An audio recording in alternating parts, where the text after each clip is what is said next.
সম্প্রতি ভারতের মালদহ জেলার বৈষ্ণবনগর থানার সুকেন্দ্রপুর এলাকায় সীমান্তের প্রায় ১২০০ গজ অংশে নতুন করে কাঁটাতারের বেড়া নির্মাণের উদ্যোগ নেওয়া হয়। আন্তর্জাতিক নিয়ম অনুযায়ী সীমান্ত রেখা থেকে ১৫০ গজের মধ্যে কোনো ধরনের অবকাঠামো নির্মাণের জন্য দুই দেশের সম্মতি প্রয়োজন। তবে বিজিবি দাবি করছে বিএসএফ এই নিয়ম লঙ্ঘন করে কাজ শুরু করে। এ নিয়ে বিজিবি আপত্তি জানালে কাজ সাময়িকভাবে বন্ধ রাখা হয়। বিজিবির ৫৯ ব্যাটালিয়নের অধিনায়ক লেফটেন্যান্ট কর্নেল গোলাম কিবরিয়া জানান, ভারতের পক্ষ থেকে কাজটি নিয়ম মেনে করার দাবি করা হলেও এর যথাযথ প্রমাণ ও প্রোটোকল মানা হয়নি। ফলে ২ দফা পতাকা বৈঠকের পরেও উত্তেজনা পুরোপুরি প্রশমিত হয়নি।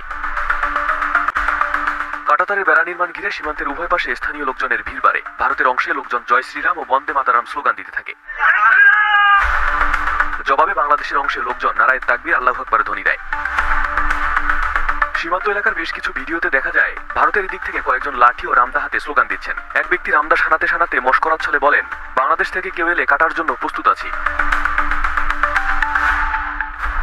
অন্যদিকে বাংলাদেশের চাঁপাইনবাবগঞ্জের চৌকা সীমান্ত অংশেও জমি সংলগ্ন কৃষকদের মধ্যে উৎকণ্ঠা দেখা যায়।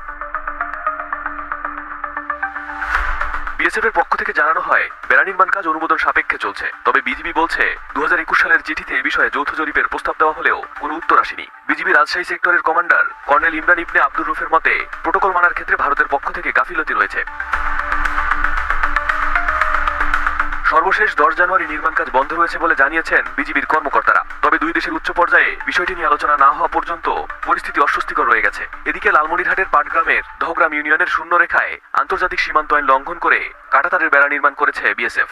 এ নিয়ে সীমান্ত এলাকায় চরম উত্তেজনা বিরাজ করছে। গত ১১ দিনের মধ্যে বিএসএফ ৩ বার পাটগ্রাম সীমান্তে বেড়া ও বৈদ্যুতিক খুঁটি স্থাপন করেছে। সর্বশেষ ১০ জানুয়ারি সকাল থেকে ডিএমপি ৮ নম্বর পিলারের ৩৭ থেকে ৪৬ নম্বর উপপিলারের শূন্য রেখার ১৫০ গজের শেষ প্রান্তে প্রায় আধা কিলোমিটার এলাকায় লোহার অ্যাঙ্গেলের খুঁটি দিয়ে ৪ ফুট উঁচু কাঁটাতারের বেড়া দেয় বিএসএফ। স্থানীয়রা বিষয়টি লক্ষ্য করে বিজিবিকে খবর দিলে রংপুর ৫১ বিজিবি ব্যাটালিয়নের পানবাড়ি ও দহগ্রাম ক্যাম্পের সদস্যরা ঘটনাস্থলে যান এবং বেড়া নির্মাণে বাধা দেন। এরপর কিছু সময় কাজ বন্ধ থাকলেও পরে শতাধিক বিএসএফ সদস্য ও নির্মাণ শ্রমিক এসে আবার কাজ শুরু করে। এ সময় সীমান্তে অতিরিক্ত জওয়ান মোতায়েন করেছে ভারতীয় কর্তৃপক্ষ। এদিকে দহগ্রাম সীমান্তে সতর্ক অবস্থান নিয়েছে বিজিবিও।